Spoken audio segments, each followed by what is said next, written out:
All righty. Then, good morning, good evening, good afternoon, and welcome, one and all. My name's I Michael. I'm the didn't need Dentalty Gamer. eardrums anyway. What? I didn't need eardrums anyway. What do you mean you didn't need eardrums? It's not like I suddenly went. Ugh. It's like we were talking the last like 10, 15 minutes. Anyway, hi Laura. Anyway, sorry. Actually, you know what, audience, just give me 2 seconds. I need to talk to Laura for a second. So how would you like me to have done the intro? Would you like me to have, like, just been a little more chill? Like, it's really late for you, and I want to make sure you're comfy. You know. That was perfectly fine. I've just been a wind-up You merchant. sure? Yeah, I You sure? You're apologise. I'll go back and record it. you're I'll winding go me back and up. record it. Oh man! Here I was thinking like, wow, Laura winding me up. She'd never do that. Why would Laura ever wind me up? Huh? First thing in the freaking morning. Why would that happen? I don't wind up easy. I love you, Doug. Hi everyone. Welcome in. My name is Michael. I'm the Dentalty Gamer, and welcome to Pathfinder: Curse of the Crimson Throne. It is a role-playing game where we take on the roles of different characters in this amazing storytelling adventure that features these wonderful and amazing Patreons, who, of course, will now take a moment to acknowledge the lovely and incredible audience members who have come and spent their morning here to hang out with us. Guys, say hi to everyone. Hello, everybody. Now, I want everyone to remember how mean Laura was when I came in. You know, when we get to the donations part of the channel, you know, like when we talk about, you know, supporting and helping people, you know, just remember how mean Laura is to me. But before we do that, we have some people to thank. We have, of course, our sponsors. We have Hero Forge for the wonderful artwork. You can see on screen here all of the character tokens and the people who are not on camera. All of these really, really cool models are made using an incredible 3D model making software known as Hero Forge that allows you to 3D print stuff and have them shipped to you anywhere around. So, yeah, go check that out. Sirenscape for the beautiful sound effects you will hear, because every epic game deserves an epic immersive soundtrack, and that is where we get our Sirenscape sounds. And then, of course, Fantasy Grounds for our VTT that connects all of our players here on the digital space online. So if you, like me, have no friends in real life, you can connect with people and have them play with you here and have all of the cool stuff happen on this digital app. And then it is fun for all ages. Not all ages, though, because you need to use a computer and read maths and actually be able to hear and not have just tiny people screaming in your ear. But, you know, most ages, role-playing, there. And, I mean, you can also go to the other end, you know, like, obviously there's a certain age where you can't role-play anymore because you're in, you know, assisted living space and stuff like that. Steve, how old are you? Just as a, you know, just wild, random, unassociated question. I'm joking. Well, do you... please stay on my channel. Okay. I'm only 64. I will be 65. Yeah. I'll be 65 in a couple of months. Nothing. A baby, a child. That's what you are. You're an infant. Spring chicken. Huh? Spring chicken. And chicken. Fair. Yeah. Bring chicken. Oh, bring chicken. Spring. No, spring. Fucking spring. Young. God damn it. What the fuck is a spring chicken? Do you know what? It doesn't matter. The joke's gone. Carry on. Is it? Yeah, exactly. What kind of bouncy chicken are Australians you don't get talking spring about? chickens. Oh, okay. Right. It's the new automaton from the newest Guns and Gears remastered book. Oh, that makes sense. Okay, yeah, cool. Okay, I love it. Auto spring chickens. They will return. They're the descendants of the headless chicken from Reign of Winter.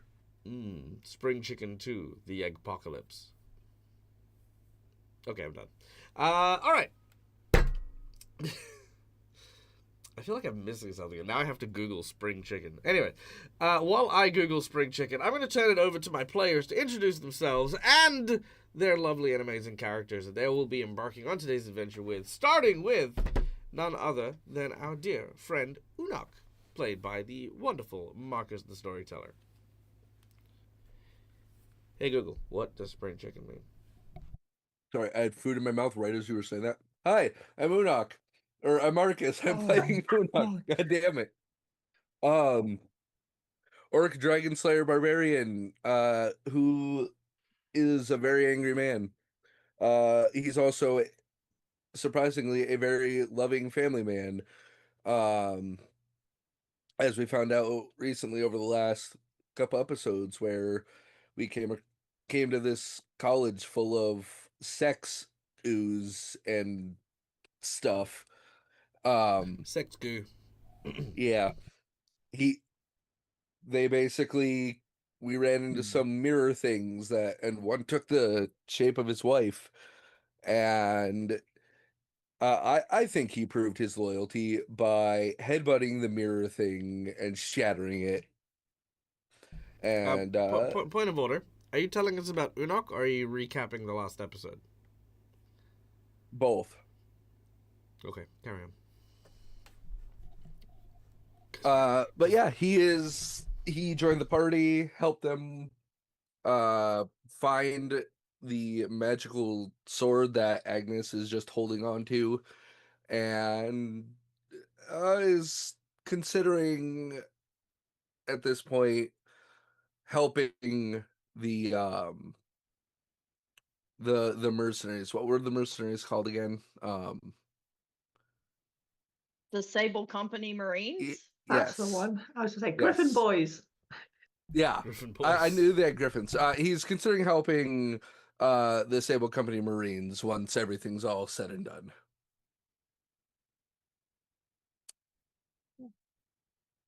Hello, I am Laura Bones, and I play Agnes, who is a psychic and has spent the last 18 years raising her daughter in Corvosa, and now the whole city is gone to poop in a handbasket.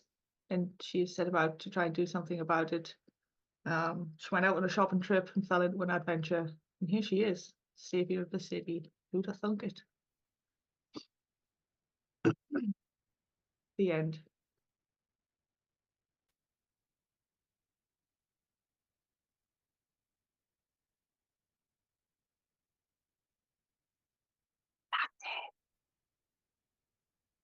He already said BRB.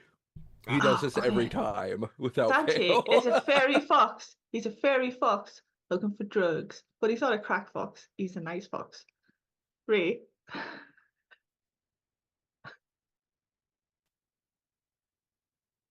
is muted.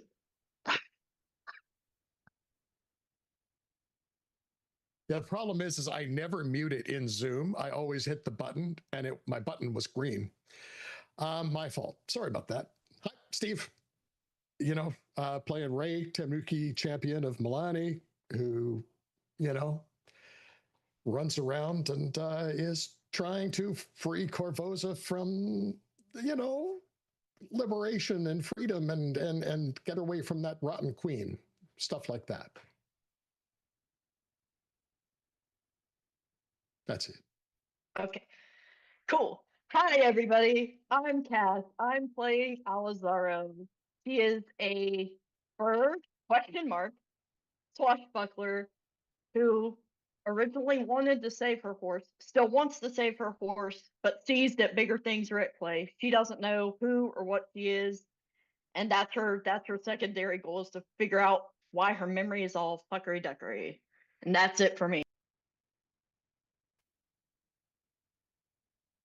Alrighty, that's everyone. We also have Holly, who is played by our dear friend Malakisa, who is not available today, but we wish her all the best, and we hope that she will be here very soon. Now, before we kick off, we have, of course, one last person to thank, and that is our lovely audience members. Guys, thank you for being here. Thank you for participating in today's adventures. As such, we invite you behind the GM screen in order to join us and have a little bit of fun while we play through a whole bunch of different ways. First of all, just by watching the show, you earn channel points that can be used at any point in time to influence the game with inside bonuses, watering monsters, watering bosses, and much, much more. Subscribers, you earn channel points a little quicker. So, hey, if you haven't considered joining, then, that's a good reason to. Then, of course, we have some monetary donations, which at the moment, at least for the rest of today, is going towards the DAG crossover event that we are going to be firing up next month. So during the course of September, we're going to be doing the DAG survival check, which of course is very important for me to pay bills and overheads and stuff like that. And afterwards, we work on the DAG crossover event, which we are currently 25% through. So whatever percentage we end on today, that's going to carry forward to the next month so that we can hopefully achieve that goal. And what that allows us to do is it allows me to write and create a crossover event story in which all of my players from all of my different tables will go through a bit of a shuffle where they will swap seats with their characters. So we might see Ray suddenly appearing in Gatewalkers. We might see someone from the new season of the Ghost Adventure suddenly appearing here on Curse of the Crimson Throne. Whatever the case is, that is what we're going to be building towards. That's what we're going to be gearing everything up towards for my birthday event, because it is my birthday this month. Yes, there will be a little bit of a celebration or a stream of something on my birthday, I suppose. That's gonna be my treat to myself, is to bother my players ever so slightly for the month of October. There we go. Now, before we kick off, let's go through the monetary donations. For $5, you can donate to my players to give them a red mark, which are hero points that can be used to stave off death, petition the DM for stuff that isn't the rules, or roll with advantage. Jinx points, which are the purple marks that you can't see because I don't have any. They are used to counteract hero points, make bad guys roll with advantage, or complicate matters ever so slightly. For $10, I will draw from one of two decks of cards in front of me. The first deck is a deck of heroic actions, which are these guys here. Basically, they are little superpowers that can be used at any point in time by my players in order to influence the game in a bunch of different ways, as well as an emergency hero point. So, yeah, there's that. Then, of course, we have, for the other $10 donation, we have our plot twist and story flashback cards. These cards are basically used as a inspiration and a story prompt that allows me to basically just, keep on my toes as an improv artist, make things cool, fun, zany, or just, mess around with my players, whatever the case is. It's a random story prompt, and, there you go, that's that. Which, of course, we have one from our dear friend Schooly Eye. So let's do that now real quick. So today's plot twist from Schooly Eye is... Nightmare. Okay, so I'm going to use the story prompt Nightmare in today's session at some point or in some way. So there's that. Alright, then we have our $20 donation, which is the coveted Golden Natural 20. The Golden Natural 20 gives someone a Natural 20, because sometimes shit just needs to work, and Nat 20s make shit work. So, there you go.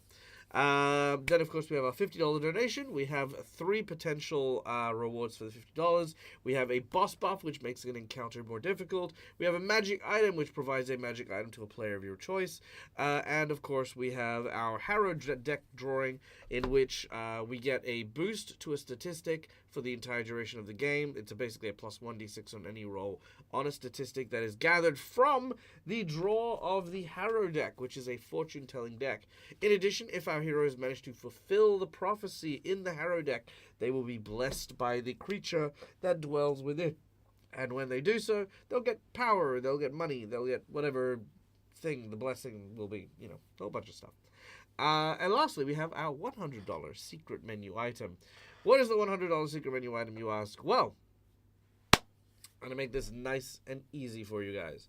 We have not spent a lot of time with one particular character's backstory, and that is what I would like to focus on for certain, and that is, of course, our dear friend Ray.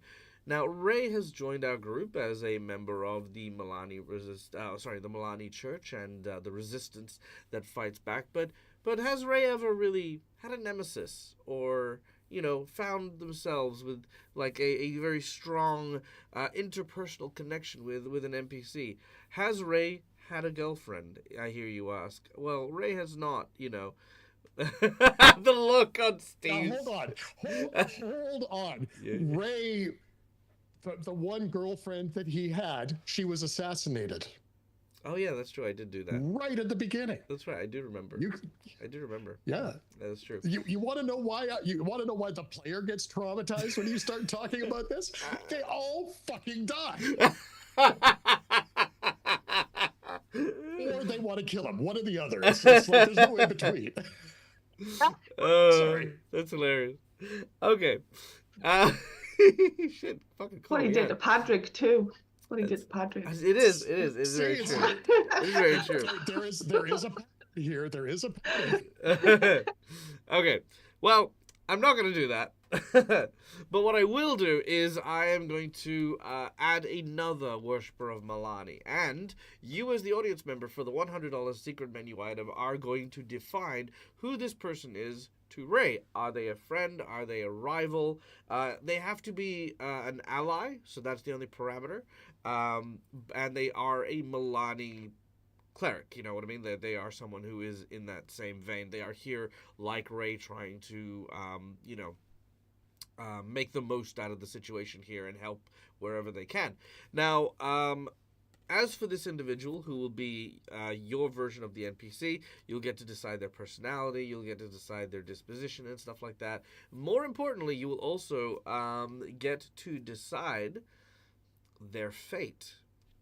Now, by this, what I mean to say is they could have a tragic ending, they could have a happy ending, they could have a complicated ending, like a mixed ending of like good and bad stuff.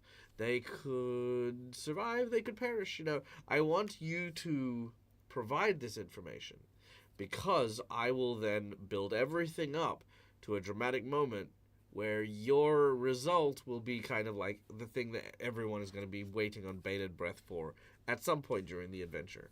And then you could see what happens to poor Ray as they encounter this thing. Because, I mean, if you make a jerk-hole rival who, like, you know, bothers them until he has, like, the noble sacrifice, that's a cool story. If you want to make, like, the unrequited, affectionate lover person who, you know, survives at the very end, but never gets to express themselves, leaving forever, never to see Ray again. I mean, that's also very sad and very tragic. You know, you can do a million different permeations of this as well. So yeah, that is the secret menu item of the thing. Yeah, that's it. That's the thing. Okay. I think that's it. I think we're ready. Who's ready? You guys ready? Yeah, let's go. All right. So, Sure, why not? all right, then, without any further ado. There were some donuts though. Oh, there were some donuts. What else? What are the donuts? We had the. I know, there's more to do. There's more to do. There's more to do. OG Lava Kitten! Thank you so much, you lovely person. Oh, wait, no, that's not OG. That is Christina. Christina gives me 2 Jinx points on behalf of the lurkers. Ah, Christina, thank you so much. Did I miss OG who do one? I don't know. Maybe you did. Maybe you didn't. No, is that it? I just saw the one go by. Okay. Yes, then it was just Christina and Schooly Eye. Thank you so much for that, you bloody beautiful legends. No, OG, you're fine. You didn't do anything bad. I did the bad thing. Sorry, Christina. My apologies. I am weirdly enough, if I leave my rig on like all night, it shows me the donations like from yesterday as well in the chat. So that's where I got the previous one. But no, thank you so much. You're amazing. Okay. So, what music do I want? I want a air of. Ooh, I know. Doom. No, I want something heroic. Let's go heroic. Oh. It's not Doom yet. Yet. Yeah. All right, let's go with this. All right. When last we left our heroes, the rebels of Corvosa, a group banding together in order to try and overthrow the evil Queen Iliosa, a person who is currently being manipulated by the effects of Kazavron, the dragon, who dwells deep within the castle, using his influence to manipulate the queen to plunge this once proud city into chaos since the death of her late husband. Through a number of different actions that transpired over the last few months, 7 devils, each representing one of the deadly sins, have awoken in order to destabilize the populace here in Corvosa, all working for the Church of Asmodeus. a traitor among their number, the 7 sins now work tirelessly to lay claim to different parts of the city. In Old Corvosa, Envy currently rallies his followers and those devoted to the dream of living a better life under the heroic guise of Envy's influence. Sloth, in control of the areas around Trail's End, where a lazy town has somehow become even lazier. Greed, currently in the center of the markets of the East Shore, where trade and commerce rule. And of course, pride, at the height of the Northern Front, where where all of the manors and mansions and all of the wealthy places within the city happen to be as well. While these devils are at large, our heroes will struggle to get the entire city on side to rise up against the Queen. After dealing with lust in the academy, being covered in sex goo, and managing to acquire transportation to Old Corvosa, our heroes learnt of the traitor in the Asmodean Temple.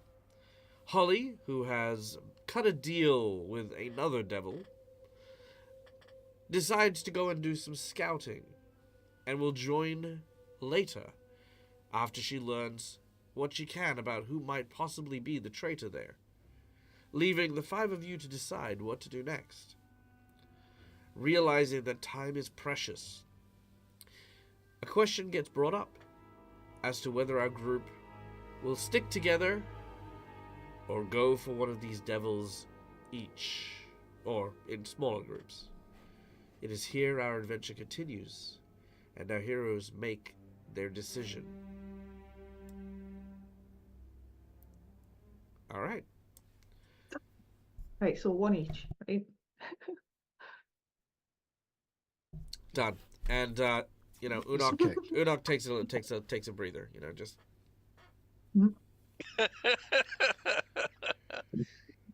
Unok goes for a long bath. Agnes and a rolling pin were in there. So Ray is going to is like, this is taking too long. We Holly is running out of time. If we keep taking them down one at a time, I think we're going to lose her. So I seriously think that we need to. I hate splitting, but I think we have to split. Agnes So- is like, it's quite incredible. We've killed got rid of 3 demons in a day, and we're standing here talking about how the fact that that's too slow. I mean, wow. Well, yeah, we didn't make the 24-hour deal. Oh we no, know that I Holly understand is- that. It's just the shock to Yeah. the system of the fact that I'm now in a position where I think that killing 3 demons in a day is just not enough. And a dragon. That Oh, is a yes, very good and, point. and a dragon. Yeah, it's I've got to admit you're right. It's something I had never considered normal before, but then I met you guys. being friends with Holly definitely, has its toll for sure. Yeah. Right, So, but in seriousness, so what? Well, who have we got left? we've got envy, sloth, greed, and pride.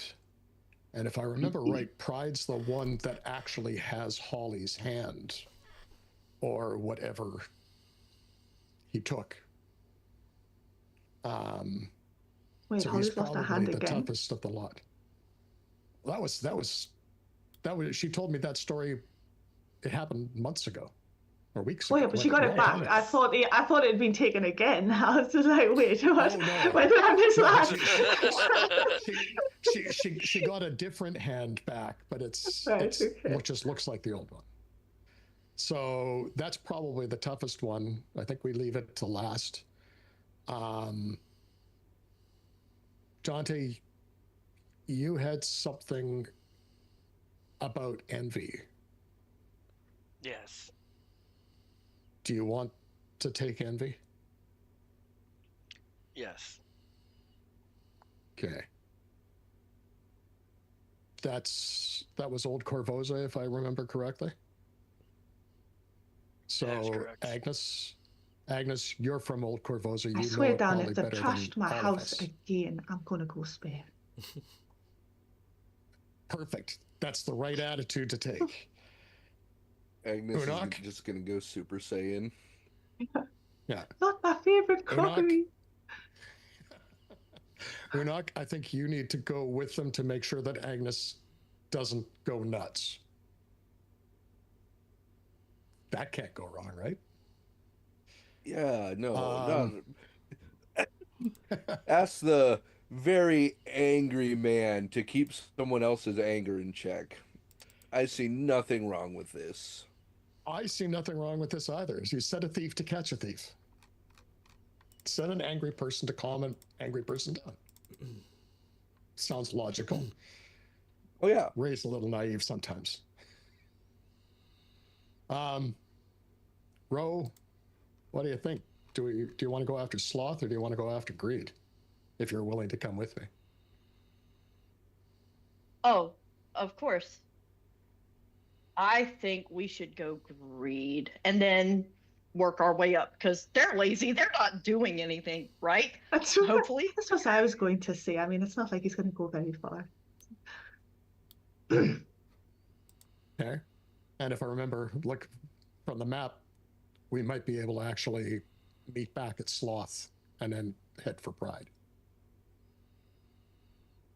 Okay. We got the ship or the boat. Have we been walking Right. to the boat? Where did you Yes. leave the While we've boats been talking? again? All right, yes. Yeah, you have been walking to the boats. So just to be clear on the split, you guys are splitting into two and going for envy and greed. Is that correct? Yes. Correct. All right, very well.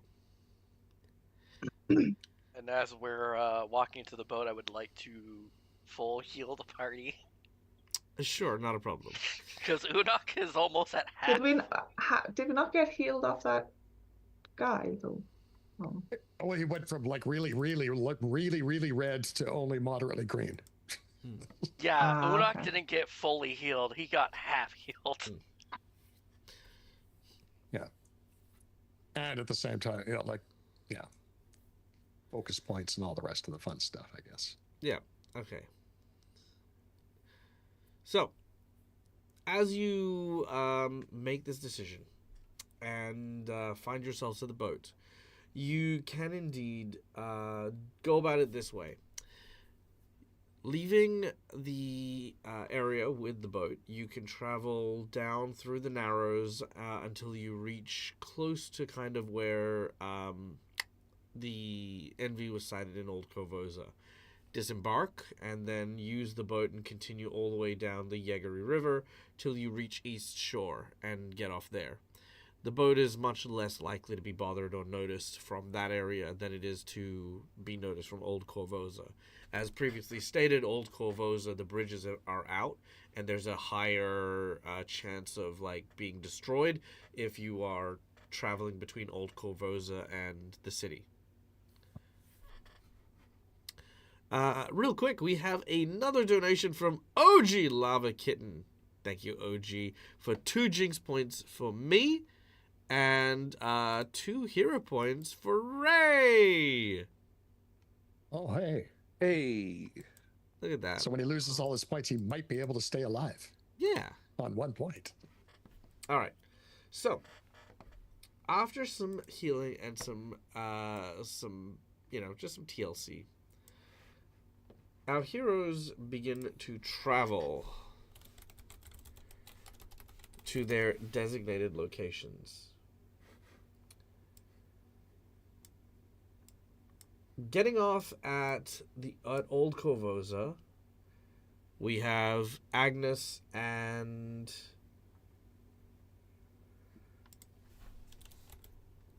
Dante and Unok. Dante and Unok. Sorry, it was just there we go. Okay, yeah, Unok, Dante, and Agnes disembark, and Ray and Alizaro continue heading towards the East Shore. Agnes gives both Ray and Alazaro a hug each, if they'll let a consenting hug before we part ways, and just says good luck. You too. And Rove gives a really quick, like, super squeeze, like a little kid. And Ray will give a hug back too and say, yeah, you too. Take care of those two, will you? Right. As you bid a fond farewell, not being sure if you'll even get to see each other again, you hear a voice of encouragement. Now, listen, I know that what you are about to face may be very difficult, but I'm sure each and every one of you will be able to accomplish your task at hand. Stay true, stay firm, and you will accomplish your goal without any problems. The city will be freed thanks to your actions. Godspeed. There's a little tiny salute from the boat. You look at the boat. And on I mean, the actual boat is like Agnes is like just like the little arms, just like yeah, no, the actual boat, and on the boat you see this figure.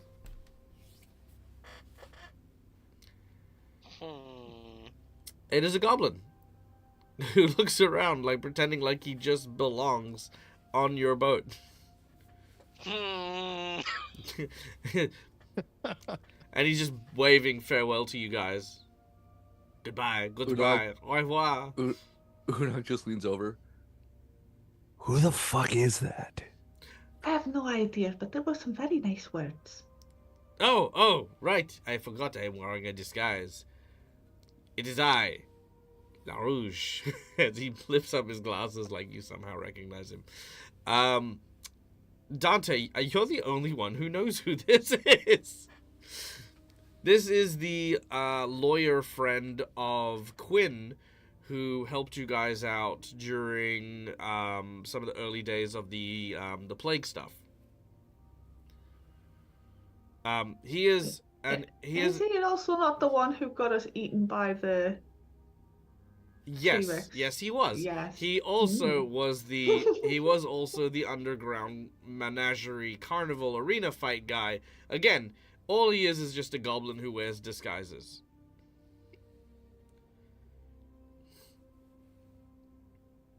Anyway, he keeps waving. Something tells me this is Ace Trustman's great-grandpappy. It could be, yeah. You know, something terrible almost happens when he's around. Farewell, To be fair, farewell, goodbye. Something trouble always happens when we're around. So I'm assuming that Ray and Ro are still on the boat with this guy. Yeah, absolutely. Yeah, okay. Just big smile, just, he's not even looking at Ray and Alizaro. He's literally looking at Agnes and Dante and just... Agnes just goes, he's harmless as long as you don't agree to anything. Thanks for the advice.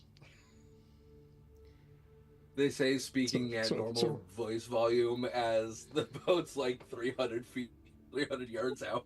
Yeah. Oh yeah, Agnes is not bothered if he hears. Like, oh yeah. If you haven't left, he like grabs a paddle and just sort of like sticks it on the dock and just pushes away. Bye.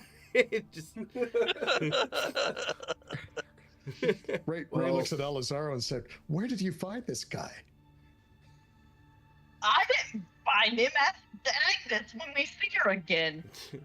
As he then steps on the he steps on the bow of the ship and he goes, "I'm going to miss those guys." All right, where are we going? Wow. And what are we doing? And who are you?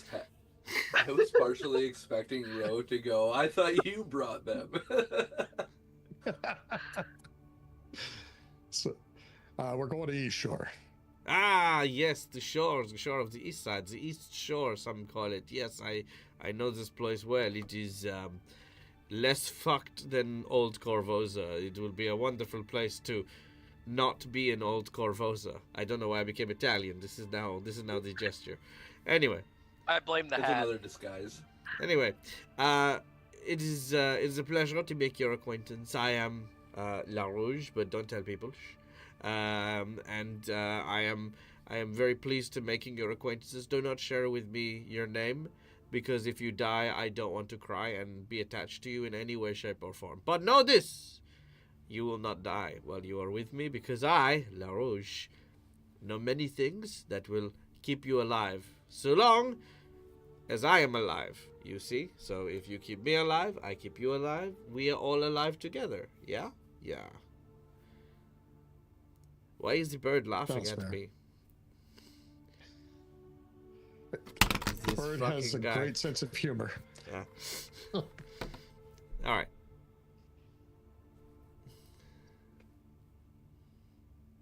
So, on the way it goes. Splitting the party? Oh, my word. Oh, what has Dag done? Well, Nothing ever happens when you split the party. all right. Well, let me show you how a good GM splits the party. So, Agnes, Dante, and Unok, the three of you make your way into Old Corvosa.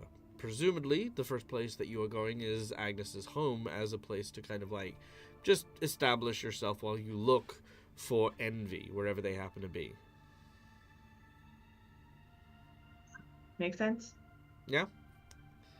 You travel in the streets and something is wrong. In a strange way. Because the streets of Old Corvosa are strangely quiet.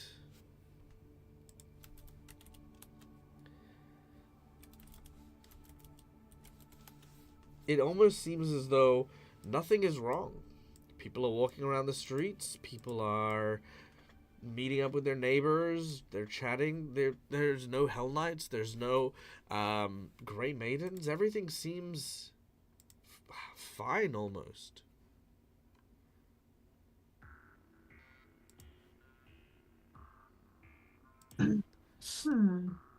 Slightly suspicious.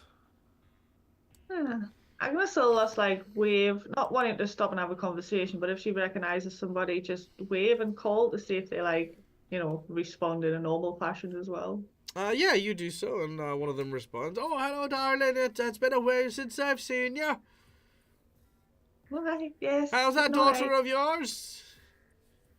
Trouble. Oh, yes, no, I've seen, some folk are talking, these days about her hanging out at the docks, if you know what I mean. Found herself a fisherman boyfriend. You know what they say about that lot? Agnes just turns red and goes, Oh. let's just keep walking. Oh, darling, you're coming down with something. Here, take one of these, dear. And she hands you a cantaloupe.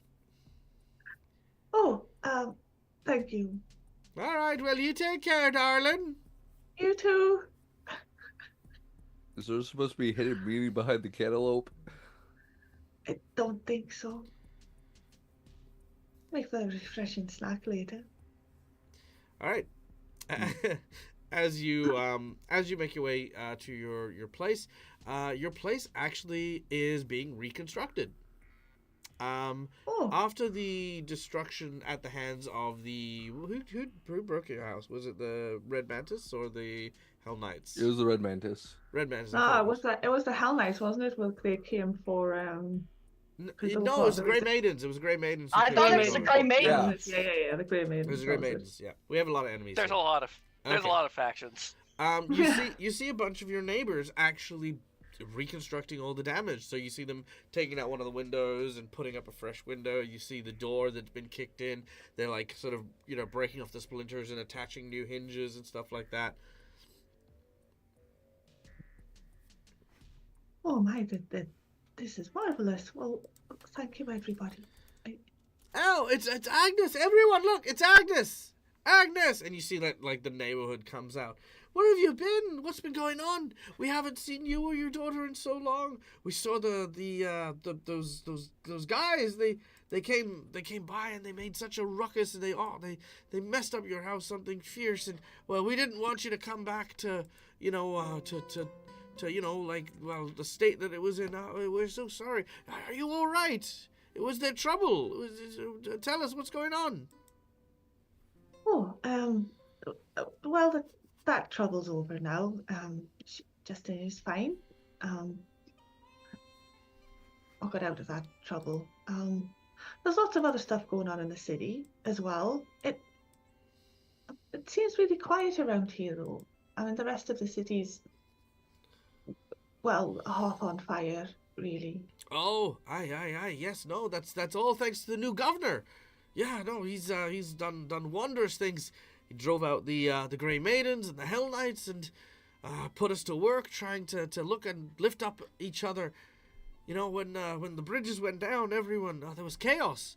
You know, the Hell Knights and the Grey Maidens, they attacked anyone trying to cross over the borders. And we were worried we wouldn't see our friends and our family. Some of the traders also had problems, wondering if they'd ever get to work properly again. But then the governor appeared and put us to work and helped us learn to help each other. You know, instead of trading outside of the city and giving all of our best to a city that didn't thank us for nothing. Instead, we turned our eye towards supporting ourselves and becoming an independent state. Oh, it's brilliant. You should see it. The fishermen, they catch the fish, they bring it into town, they sell it to the people here at reasonable prices. They get their homes and their workplaces tended to. You know, everyone chips in to help each other out. If you need a hot meal, for example, you know, you can go to your neighbor's house and they'll have one ready for you because there's just that much abundance here now. We're not working for food. We're not working for money and commerce anymore. We're working for each other. Oh, it's wonderful, Agnes. Oh, I mean, that does indeed sound delightful. And what is the name of this fantastic new governor that you have? Oh, his name? Good question. Dante, what the fuck was his name? I might have written it down, but I'm set up his governor's residence, as it were. I wouldn't mind popping along and, well, you know, offering our assistance. I laugh if in Dante's notes it's just a friend. Yeah. He never even bothered with a name. I mean, druggy friend. He has a name, and it's a real name.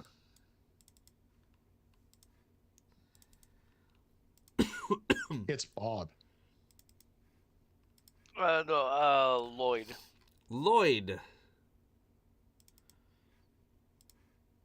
His name is Lloyd. Very well. ID, his name was Dante's friend. Now, I'm sure I made a mini for him and everything, but yes, they say... I thought you made a mini, too. You did. You popped it up at the end of last week's episode. Yeah, but now where the hell is it? Anyway, so yes, they say his name is Lloyd. I see. And has he set up like a governor's residence or a seat of power or anything? It's not hard to find him at all. In fact, if you head towards the center of town, he's usually there doing what he can to help out the folks that are there. Right. Well, thank you very much. I'll make sure I have some pies for you all once things have settled down a bit. Oh, we always look forward to your pies. Thank you so much, Agnes. We'll almost be done by the time. Well, we'll probably be done by tonight. So don't you worry yourself about all of this stuff that's been going on. Right. Thank you. Excellent work. And then she'll kind of like turn back through the two and move off into the street. As you take a moment to very curiously look around, again, you still see the same smiles on everyone's faces, that everyone's helping each other out. You see neighbors that used to be quite fervent enemies working together in harmony almost. Meanwhile, crossing over the river, the sound of the boat hitting the docks as Ray Alazaro and La Rouge disembark from their vessel. I imagine Ray is the one who is tying off the ship as La Rouge, sort of strides off. As you hear something that is almost quite the opposite of what I was just describing in Old Corvosa. You hear the hustle and bustle of a rich and vibrant marketplace. You hear just the sounds, almost like a cacophonic roar of people and merchants just shouting and yelling and basically just doing their best to try and get as much information and as much attention as physically possible. As you walk past, fresh fish. Yeah, no, I'll take 3. It's 337. Okay, well that'll just be, and then you just hear more and more and more of this just layering over one another. You can barely step 2 feet without someone, offering you some manner of ware or service. Ah, yes, this is my kind of people.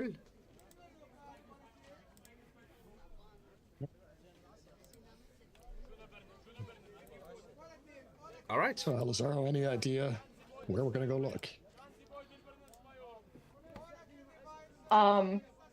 Looking around, would there be any building or vendor that's like a little bit tall, not like egregiously tall, but a little bit more flashy than some of the other ones on this part of the street? Make a perception check as you begin to search the area.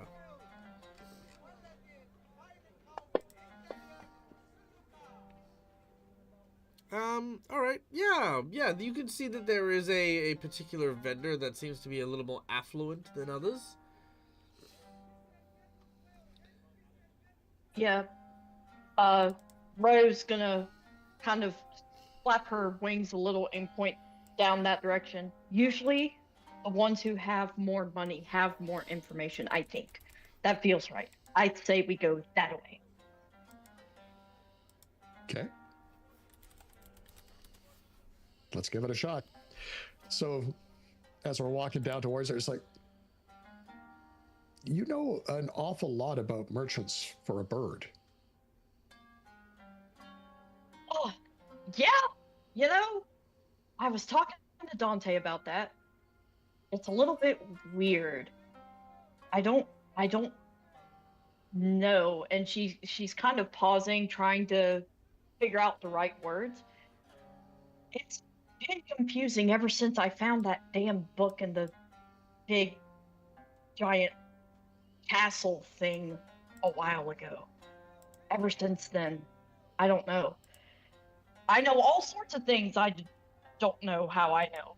And she kind of just shrugs, and then she kind of not like actively perceiving, but kind of does like a quick sweep.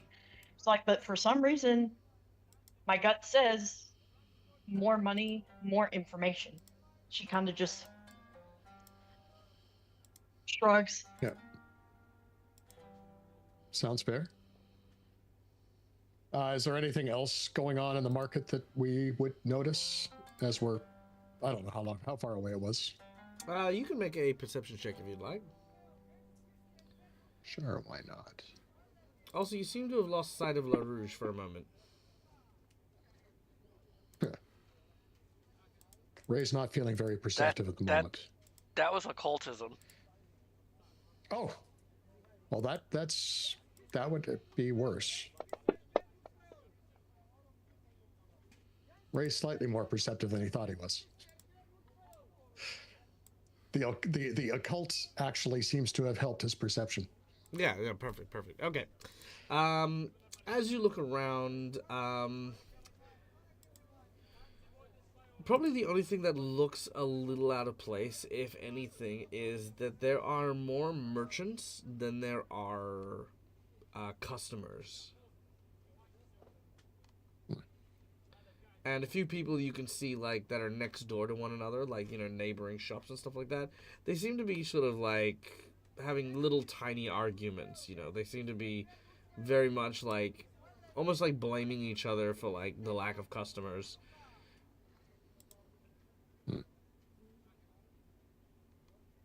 Okay. As they keep going toward the one stall, Ro would have noticed. Ro's gonna go. Really, churches tend to be. Do churches have people that come out this way? Would you maybe know somebody? Sorry, who are you asking? Ray. Oh, yeah, carry on. I have not gotten to the East Shore very much, so there may be someone, but what would Ray know about the East Shore? Not very much, mind you, because keeping in mind, if I'm not mistaken, Ray was still quite new to the town when he arrived. Yeah. Yes. If only there was a helpful merchant you could potentially ask to find out about such things. Yeah. So, have we gotten to the merchant yet? No. You're on your way. It's a little bit of a distance, but if you don't, if you don't so want we to can ask, talk to LaRouche. You cannot find somebody LaRouche. else. Oh, LaRouche is gone. Oh, that little sneaky bastard! But Damn, he's fast. But you do see a bunch of other merchants around. Like I said, you can barely throw a stick without finding a merchant. Okay. Now let's talk to somebody here and see what we can find out. So we'll wander towards what? Do we have any particular merchant booths around? Yeah, there's one. There's one directly nearby that seems to be selling silks and various other wares. Okay. So you head to that one? Yep. Sure. Let's go to that. Yeah. As you approach, you don't see a vendor to begin with, but looking around, it does not take you long before you see...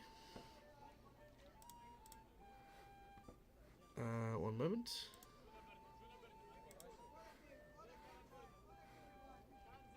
It does not take you long before you see this individual. Ah, my friends, welcome to my shop that sells... You watch as he looks around. Silks! Yes, silks. Aha! This is... Yes, silks is what I sell, and selling silks is my business, for I am Silky Sam. Silky Sam's silken wares. At your service, Silky Sam is. He looks around and he says, Shh, it is I, LaRouche. I have blended into the populace. So, Sam. Yes! Sam, I am. I am Sam, Sam is me. How may I be of service? Sorry, you've broken me again. Do not worry. Sam has exactly what you need. Behold, Sam also sews. Sewing Sam silk stitching. Also a service that Sam provides. Excellent. Actually, see this emblem that I've got here? Ah, yes. Sam sees the symbol. How long would it take you to sew that onto a larger piece of cloth? Sam's stitching skills are superb.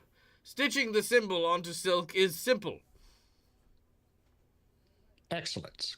I would like one of those, please. He whips up, he turns around. Let's see how Sam goes.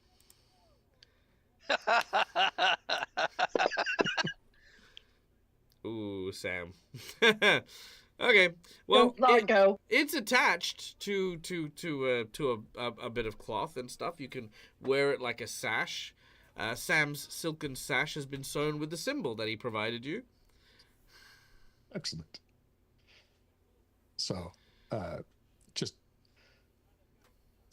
just above the table, that's now officially the his commander's token. Ah, very nice. The commander's token is now being emblazed upon your chest. You are now recognized as a symbol of the rebellion. Yes. Which has some perks. Remind me if you're within 30 feet of me to tell you what the perks are. Yes, because Ray has taken the commander dedication. Now, before we get too far off, let's take a quick moment to say hi to a different Steve from Forge of Lore. How are you, my friend? I hope you're doing well. Hope your stream was good. Thank you so much for raiding in with your community. And for those of you who don't know who I am, my name is Michael. Dead as a gamer. This is my place. This is my face. This is fucking, what the hell did I call him? Sam, I think I called him. And he is a merchant goblin that our group is dealing with, as they are currently trying to find and thwart several devils based on the 7 deadly sins. Agnes, Dante, and Unok are after envy, whereas Ray and Alazaro are pursuing greed. Okay. Yeah. Before we get back into, I thought you were going to go with LaRouche, like ruching in clothes, instead of using alliteration. No, he's a rogue. So he's LaRouche because he doesn't know how to spell rogue. That was, like, literally in French, LaRouche, the rogue, is what he was supposed to be known as. But yeah, he misspelled it. I feel like that's a joke I haven't actually explained to anyone yet. Because he's been in so many of my campaigns. Rogue and I got it. Yeah, he's been in so many of my campaigns. Like, it's he's LaRouche. I am LaRouche. So okay. Sam, do you know who's in charge in this area? Mais oui. I am very well connected. I mean, I definitely know exactly who is connected here. They talk about a man known as the... Fuck, what was he called? I know this. His name is the... Frickin'... It's in my notes here. Sorry, bear with me. If it's the Wandering Merchant, I swear I'm going to go spare. Because I feel like every time I'm thinking the Wandering Merchant... Here we go. Okay. He is known as the Foreign Trader. Ha ha ha. Close enough. Yeah. Yes. Yes, he is the Foreign Trader. Do you know, have you managed to find out where we might find this foreign trader? Yes. I think we want to talk to him. Yes, I do know where you can find him. There is a secret. You see, behind the Church of Abdar, there is a secret tunnel. Head through the secret tunnel and knock 3 times upon the door. But beware. He is not what you'd expect from what I've heard. He is a cunning man who sells anything you desire for a price.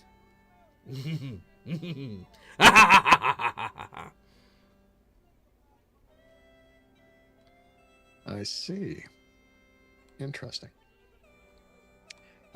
Sorry if Sam's story was scary. That's fine. Do you know where the Church of Abdar is? I'm not familiar with the East Shore. Sam begins to draw on a piece of silk, and as he does so, he draws a map. As all of a sudden you hear this, "Hey, you! What the hell do you think you're doing?" Oh shit! Sam needs to scurry. As he runs away. This guy comes up and he's like, "What the fuck? Hey, you goblin, get back here! You paying for that?" He says, pointing at the map that LaRouche has drawn you. Sure. How much? 3 copper pieces. Done. Hands over 3 copper pieces. All right. He takes the 3 copper and he says, "Okay," and he carries on his business. Following the map, I presume, is your next course of action as you head towards. You got it. You head towards the Church of Abdar. Meanwhile, back as Agnes, Unok, and Dante are moving around the area surrounding Old Corvosa, you're heading towards the kind of middle area of the town. You hear the sounds of heaving as what looks to be a large statue of the old emperor, not the emperor, the queen's husband. If you recall, there was a guy who was going about calling himself the Emperor of Old Corvosa that you kind of met. You fought him in that pig football game. Do you guys remember? Oh, yeah, I remember him. Oh Anyway, my Yes. god, that was so long ago. Yeah. So one of his statues that was like hodgepodge together is currently being torn down in the middle of town. As everyone is, you're sort of yelling out, "All right! All together now, heave!" As they're like pulling by ropes to like drag this thing down. It comes crashing, boom, smashing to the street with a raucous cheer as it does so. On the way here, Agnes will have asked Dante. So Dante, how do you want to handle this? I mean, if it is your friend, I mean, I don't know how much we can trust that crazy woman, but if it is, I mean, are we trying to save him or? If we can save him, I'd be grateful for that, but I'm not sure how to go about that. I mean, I'm not sure we've got it in us to eject another devil again, but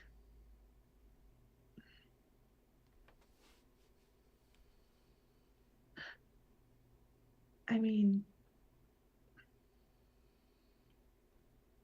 he just over the top of the table, he was dead. This guy brought him back to life, apparently. Well, that was the story we were told, anyway. You were told that the serial killer Jacinta had killed. No, that the drug addiction had killed Lloyd. However, Jacinta, during her time where she was gathering up corpses and stuff like that, she had exhumed his corpse and presented it to the Church of Asmodeus. Right.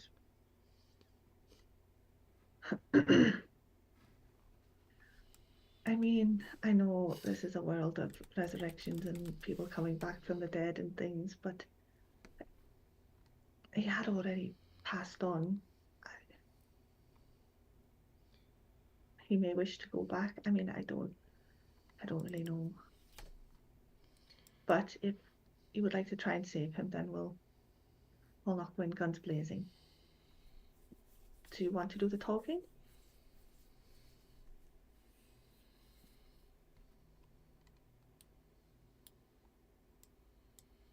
Well, I'd at least like to try to talk to them first, at least.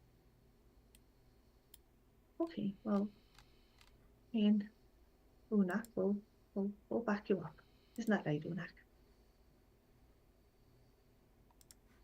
Yeah. Although, one wrong move and I will break his spine.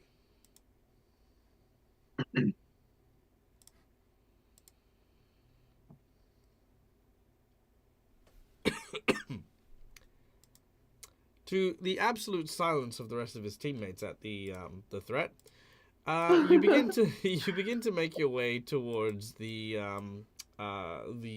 tearing down of the statue.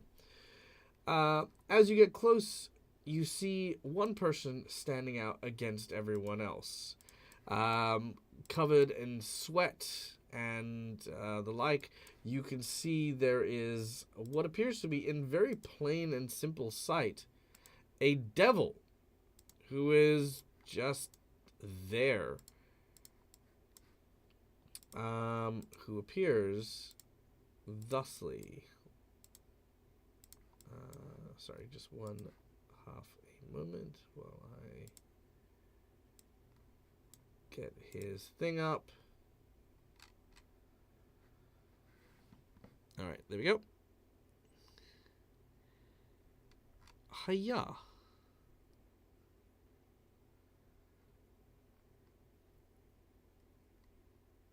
Lloyd. Boom. All right. This is the individual you see.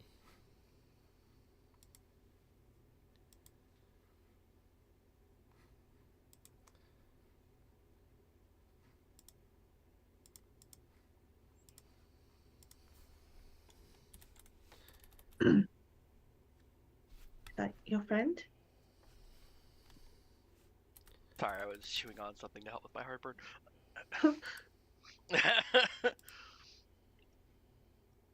Yes, it is. You didn't mention that he had horns. Well, I wasn't expecting him to have those either.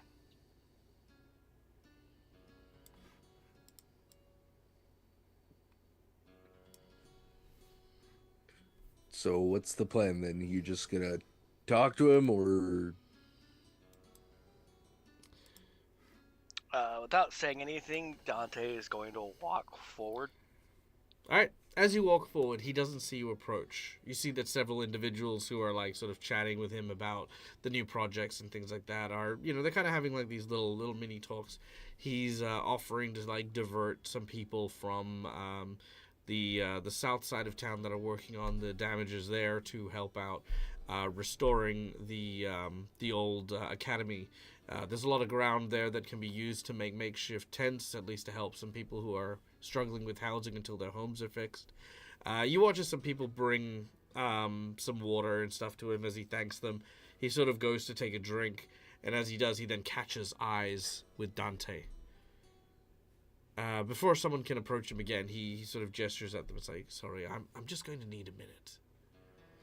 And they're like, "Oh yeah, no, of course. We can get a lot of this stuff started." It's like, "Yeah, thank you." He looks at you, Dante. What's your expression? How do you appear standing before him?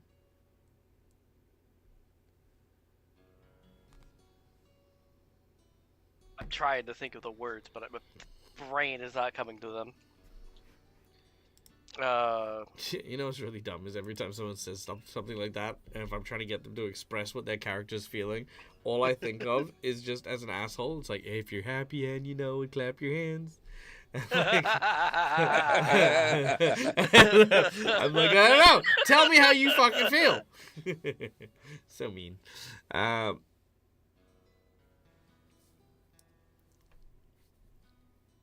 You don't have to express like in vivid, fluid, like affluent detail of like, Yeah. but like how what's your feelings as you approach, like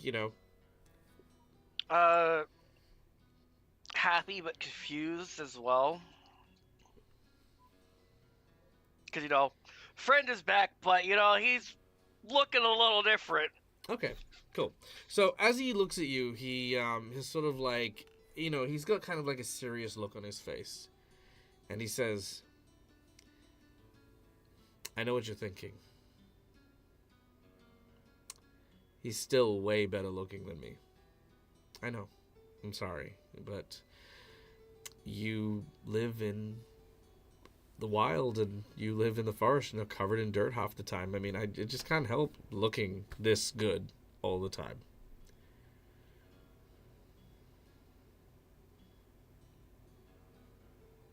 I thought I'd managed to lose you for a lot longer than it was going to be. Straight to that, huh? Well, yeah, look, death didn't suit me, so I decided to come back. So sue me. I like the city. I mean, where else am I gonna get, cherry pies at like 2 copper apiece?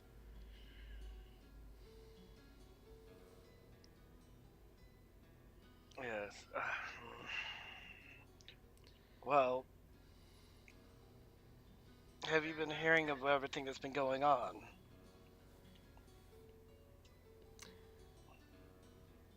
I have. I've heard some incredible things about you.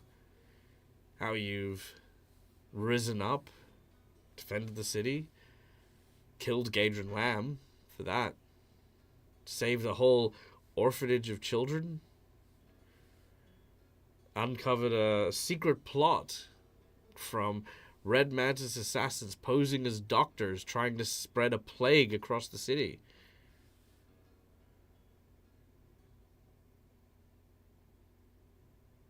Not to mention the all of the stuff people are talking about with you shoulder to shoulder with the infamous Blackjack of everything. Yeah, I've heard so much. And I've done what I could to try and figure out what happened with the Pesh. Yeah, not exactly my shining hour there. Look, we all had our difficulties. We all had our struggles, and I had mine, for sure. And, well, Gadrin, he didn't like people cutting a little too close to what they owed him. I had a problem.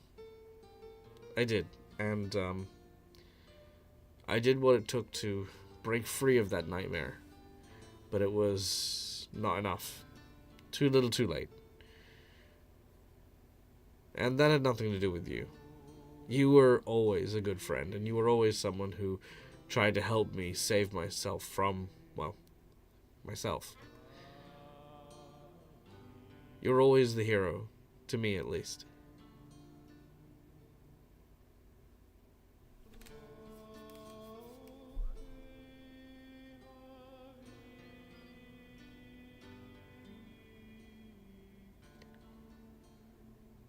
Well, you just gonna stand there, or are you gonna, like, you know, I don't know, like, are you gonna hit me? Like, say something. Instead of saying anything, he's actually just going to come up and hug him. He looks a bit shocked for a moment, and then he returns the hug and holds you tightly. It is a brotherly hug, like, you can feel it from the chest as he holds you. This is not a simulacrum. This is not a corrupted individual. You feel your friend, sort of holding you here.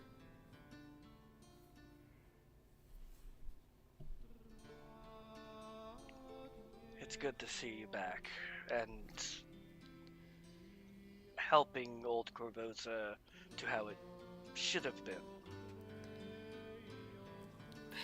It's my home. It's our home. Look, I need to be honest with you about something. Your friends, by the way, he says, pointing at them.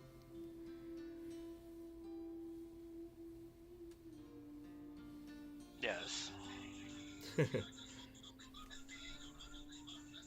Sorry. I'm like, wait, what? Yeah, he just, I don't know, just it, like, the music started hitting, and I was just like, I just, yeah, it's fine. He says, perhaps we can talk somewhere a bit more private. There is much we should discuss. Sir, pleasure to meet you. I am Lloyd.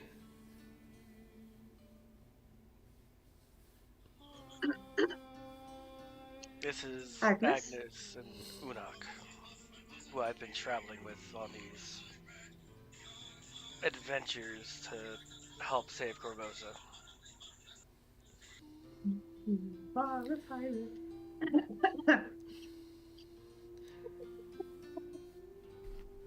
Well, he guides you over to what looks to be a like a small, like, closed off building. It used to be the arena town hall that the old governor used to use, like I said, for that pig fight that you guys were in, but it's since been repurposed and is being rebuilt into a school. As he takes you in, he says, I'm sure my appearance is not surprising to you. The fact that you didn't react to it tells me all I need to know. You're aware of what I've become. Yes. Well, Which is why we're here. I figured as much. But I need to ask you to turn a blind eye here. You see, the devil that resides within me is envy. And he speaks to me very highly of my desires, of my life that was wasted and squandered,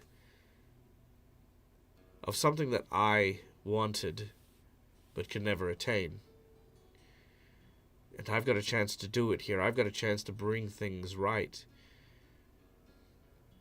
Because I've always wanted something that I have coveted so dearly.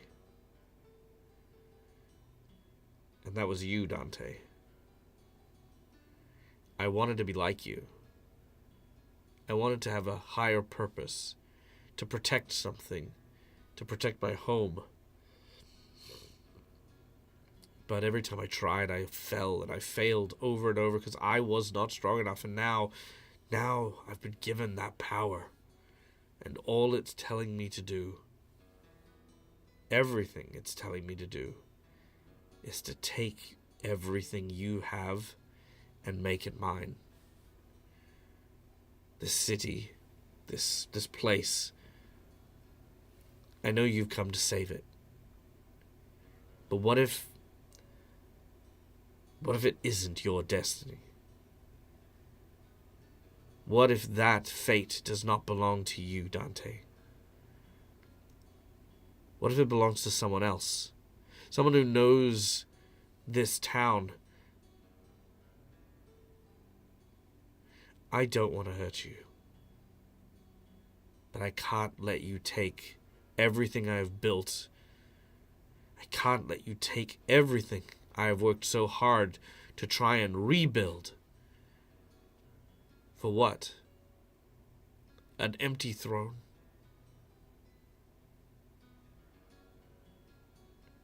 Dante, you're my friend, and I will only give you one chance to leave old Corvosa as is. If you wish to exorcise the demon from within me, then you exorcise this whole town's last hope, and I will not sit and let you do that. As we then cut away from this scene,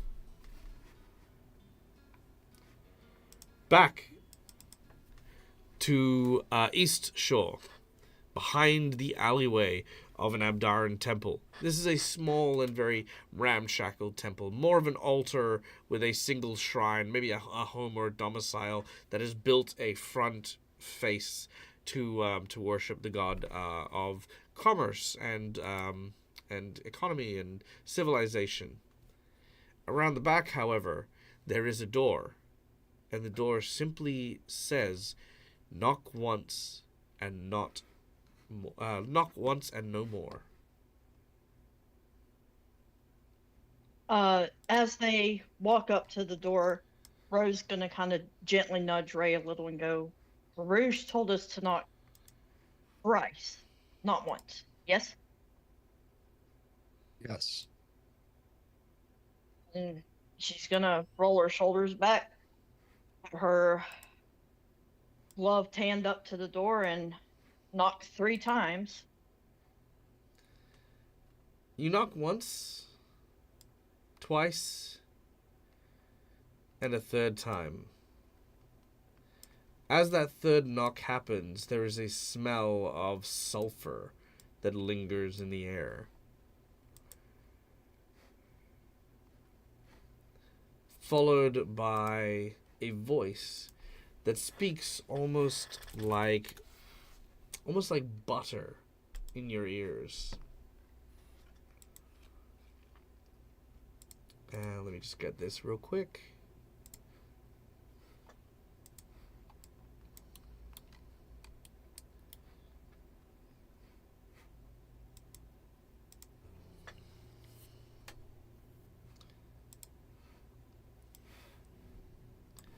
Aha. All right. From behind you, a voice comes out of nowhere. Well, either you are hard of reading, or you're after something very specific. Either way, there are many things that I can offer for such interesting clientele. Please, come, sit a while and tell me what desires you have that can be fulfilled. I'm sure I could find something that's your fit. He opens the door, and inside actually looks bigger than the Abdaran temple. It's strange. It's almost like you're now in a lavish kind of merchant shop with like kind of wares and belongings, but a lot of these seem almost alien in nature. Potions and curios are just pretty much everywhere around you, but nothing seems to have a theme. You couldn't call this shop any one particular thing. You could not see, like, it's not a clothing shop because there are some clothes, but there's also like food, there's also grocery stuff, there's also like I said, the potions and the magic items, there's music, like bard, like woodwork carvings and things. Everything is just hodgepodge. It's like when you go to like Miami and you go to the beach and there's always that one shop that someone's rich wife has like started up, which is made up of only stuff that she found in her basement. It's like one of these shops. Okay. Now, let me guess. I can already tell exactly what it is you desire. You desire understanding, perspective, knowledge. He points to Alazaro and says, easy things to acquire if you know exactly what you're heading for. And you, my tiny furred friend, you... Oh my. You desire something a lot more direct, don't you?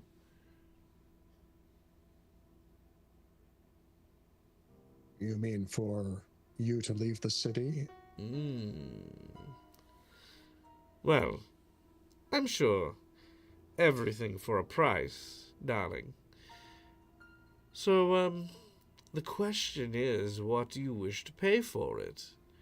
After all, if you wanted me to turn around and simply leave the city, then at the very least you're willing to shed blood, but I don't really have a need for your blood. So what else you got? I was thinking a lack of your blood. An interesting proposal. A negative nomenclature. But I ask you then, what becomes of your precious town and your city when the one holding the contracts for so many people simply vanishes? After all, your kind loves to find devil's bargains and weasel your way around it. After all, it's how I got here in the first place. Pride may have all of the arrogance of the seven of us, but I have my own pride, of course. I wasn't forced here. I was invited here. And let's just say that an invitation like that is hard to pass up. And now the very same individual sends her lackeys to come and revoke said invitation after their dishonesty is what attracted us here in the first place. Does not bode a good look, especially among the East Shore. After all, here contracts are to be fulfilled.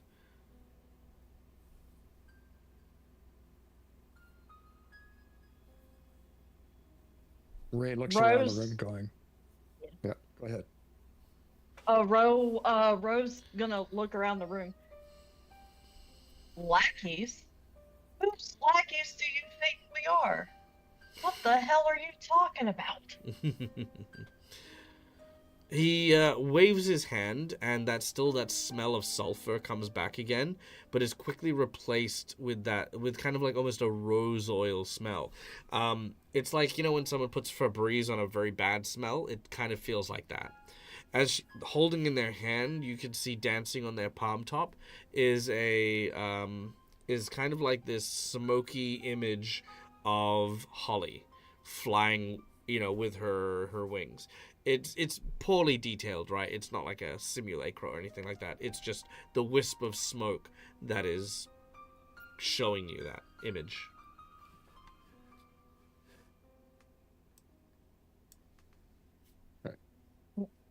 Go ahead. So Ray's also looking around the room going, I don't see any file cabinets. Where are you? You don't have the contracts. Oh, my dear, of course I do. He pulls out a parchment that is pitch black, wrapped in a blood-stained bit of cloth with a symbol of Asmodeus sort of emblazoned and sort of sealed on it. He holds the contract up with one hand. Hey, Dag. Syl redeemed an insight bonus a while ago. It got buried by the chat. Oh, apologies. Let's go with the insight bonus. What is the insight bonus? Who is that for? Sorry. I think it was supposed to actually be back when you guys were there. Yeah. Like on the other party. Oh, it was for the Envy encounter? Yeah. Yes. Okay, cool. When I get to the Envy encounter, remind me. I will give the insight bonus in there. Sorry about that, Syl. I did not see it amongst the thing. My chat has stopped auto scrolling for some reason. No, you were perfect. You did everything absolutely right. I'm a schmuck. Don't worry about it. You're good. You're solid. It happens. And I will give you the insight. Thank you, Marcus, for letting me know. Okay. Okay. Ah. Thank you for pointing that out. I appreciate it. Okay. Well, if the contract's what you want, then like I said, a price for everything. He puts it back into his robe. Again, it's not like magic. Yeah. He's not and then it's not there anymore. Yeah. No, he's just carrying it because it's his. Perfect. So what's the price? I love it when people begin with that. No offer, just an open blank check. Well, let's start with something simple. I want something you can't do without.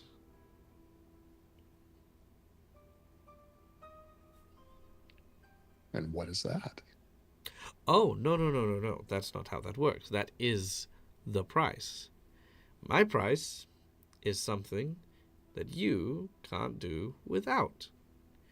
What that is, well, more up to you. I see.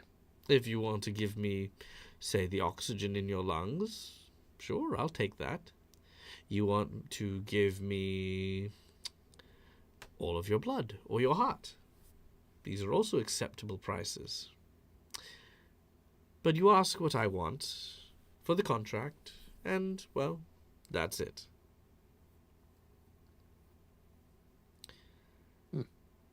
But, turning to you, my avian friend,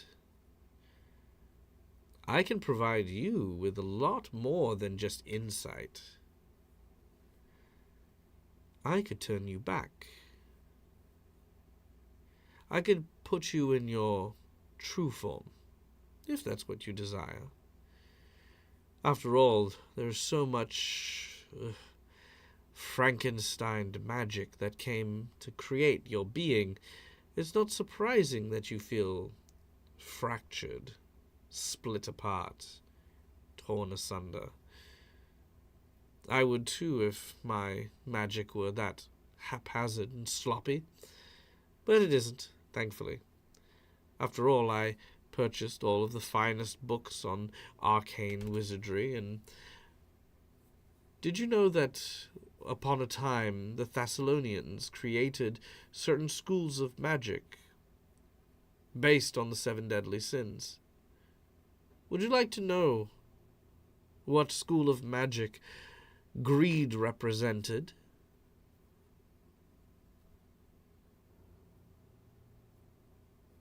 Rose gonna shake her head a little because that all of that is just firing off in the back of her head like one shot after the other. She's gonna study her. Transmutation. Greed was always the most skilled at transforming one thing into another. Lead to gold, the alchemist's quarry. And as I said, to turn you into your true form would be as easy as breathing for me.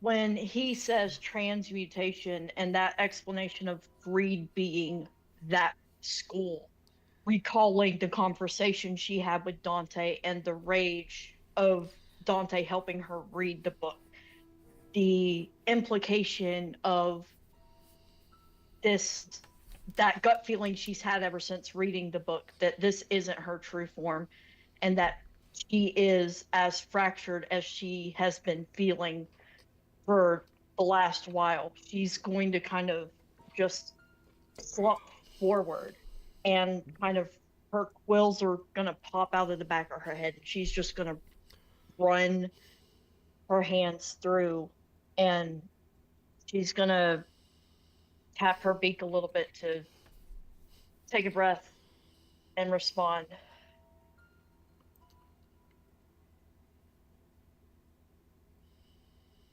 Turn me back into what? There's so many pieces.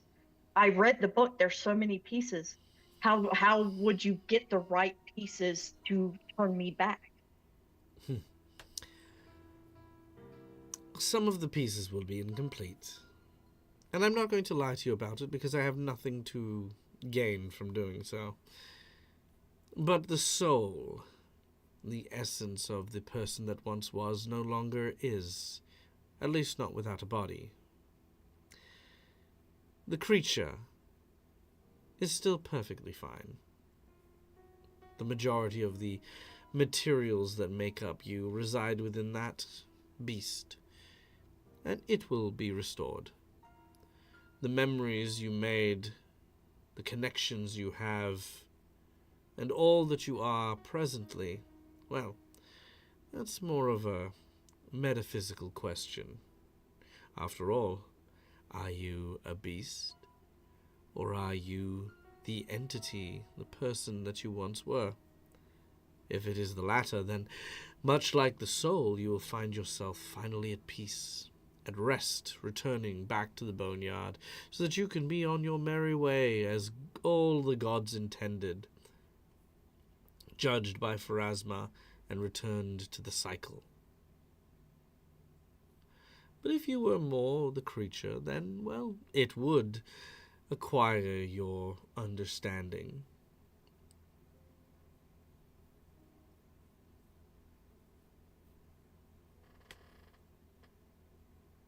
At that point, Rose gonna look at Ray, gonna just completely turn her head towards him. Devils are very fucking good at tempting people. You seem to be, don't they? You can physically see like she is shaking, like not shaking per se, but there's a very slight tremor to her hands and her body as she's like moving around in her seat and like fidgeting. And she's gonna look at Ray and go, we can't make another deal with these people, but this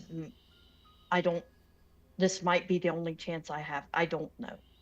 And you see her quills as she's looking at you. They do kind of not all the way go back down, but they do sort of go back down a little bit.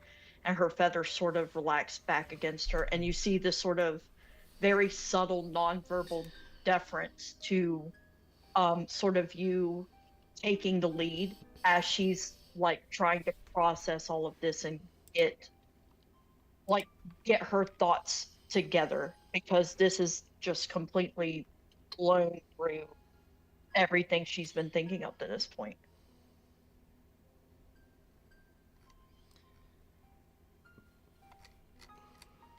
Ro, we will figure out how to do this without dealing with the devil. And no deal.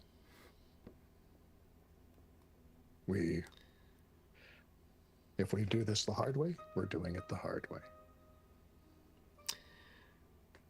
As we pan away from this scene, we return back to the others. As Lloyd gestures at Dante, saying that he cannot let things slide. He cannot let Dante and his friends stop what he is doing right now, not when he is so close to redeeming himself. Insight bonus. That was the insight bonus. Sorry, what was that? Do that now, won't we? That was the Oh, insight yes, bonus. yes, we I can don't do know the if inside that- bonus. Inside bonus. Here's the catch.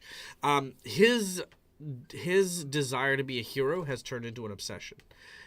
It is not healthy. It is not who he is. And while what he is doing immediately is probably good, he is basically separating old Corvosa from the city, which means not only are you guys going to lose a huge chunk of the people you need to rise up against Iliosa, but more importantly, where does this end? Where does this stop? You feel a sense that he is going to, once everyone is now like at peace, he is going to try and conquer through violence and through war the rest of the city for old Corvosa. This is not over. This is just the beginning. And what he has in store, dangerous is an understatement. Pretty much what I've just said in the Zoom chat. Oh, okay. Where will this end? There you go. Yeah.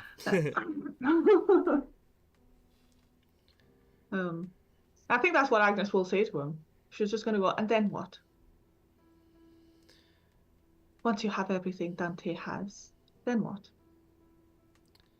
Do you think it will end? Do you think the devil will let you sleep then? Well, do you think he will let you rest then? I don't need to rest. I need to make sure that my life has meaning. And the only way for that to happen is for me to do what I think the best person I ever met would do. This is it. Even now, Dante tries to save the city. I may not be as big or as bold as to be able to do that, but I can save old Corvosa. I can do it. And I won't stop until I do. I didn't have to make a deal with the devil to get to where I'm at, and neither did these two with me. Well, your loss. Because this devil has given me power that I did not have when I was just a man. And now I'm going to use that power, and I'm going to take back this city. And damn your soul in the process.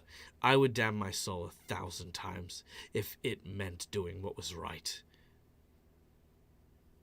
And do the people know? Of course. How do you think the people are going to feel? Of course they know. They take one look at me and they know exactly what I am. But guess what? It's still better than the alternative. It's better than what the Queen has lined up. They're more afraid of men in armor than they are of people like me. And he seems to point that directly at Unok.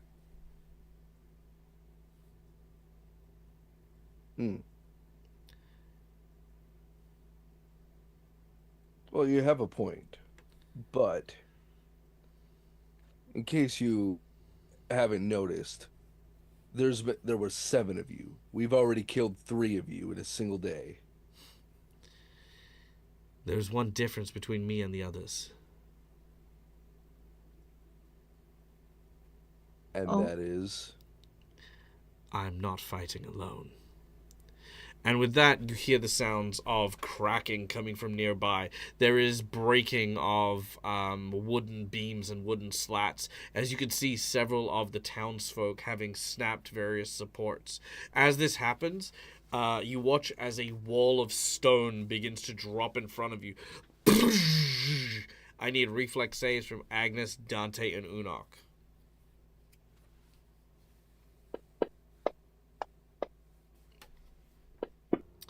36 is safe. 43 is super safe. That is a crit success. And 29 is a failure. Okay. Could I hero point to reroll? Yes, you may. All right. That is 12 points of damage. 36. Halved. Okay, so 6 points of damage to Dante and Unok, and no damage to Agnes. All right. As the wall crumbles down in front of you, you hear a voice from just beyond. I wish it didn't have to be this way, but you've left me no choice. Now you will burn. You hear the spark. You feel the heat. Around you, you can see that there are several corridors leading around, but it is dark. It is hard to see. Just the smell of smoke begins to rise up.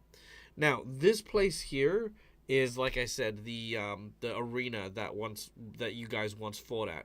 You know that if you head in a particular direction, you'll find that arena again. The other locations seem to be where the fire is coming from, almost as if you're being guided in that direction. As an insight bonus from Syl, which, by the way, thank you for that one, you know that it is basically guiding you to a trap.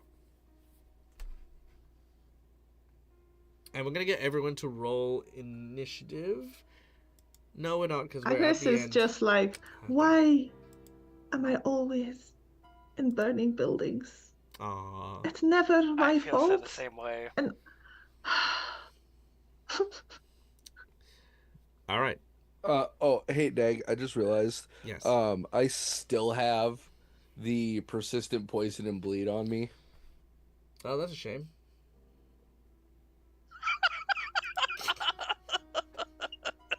Damn, savage. Well, Dag's like, you know what? No, fuck you. You're too hard to kill normally, so I'm just gonna keep that permanently. yeah, just you're dead. Whoops, I guess. Unak's just like, all right, guys, let's go. Yeah, okay. I'm also gonna get rid of the energy drain and doomed condition that some of you guys had from the previous fight as well, so that'll be gone too. Now, as we go into initiative, again, you've got the arena that you guys are being guided towards thanks to the fire. Now, keeping in mind, you could try and brave the fire, but I will point this out. There are a lot of dangers outside of just fire damage to contend with. So just be aware of that if you do decide to brave the fire. It is an option, but it comes with an asterisk next to it. Ray and Alizaro, as you defiantly refuse the offer of the devil here, any choice words, anything you would like to throw into the mix before flying into your own battle?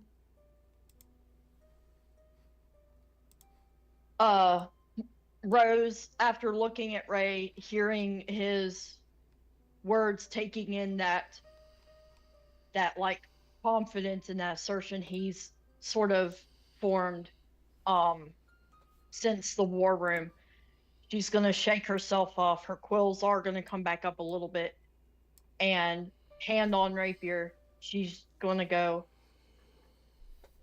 find my own fucking way back, and then she's gonna draw. Nice. Ray, what about you? Ray is doing exactly what Alizaro is doing, and the Morning Star is out and the shield is up. Nice.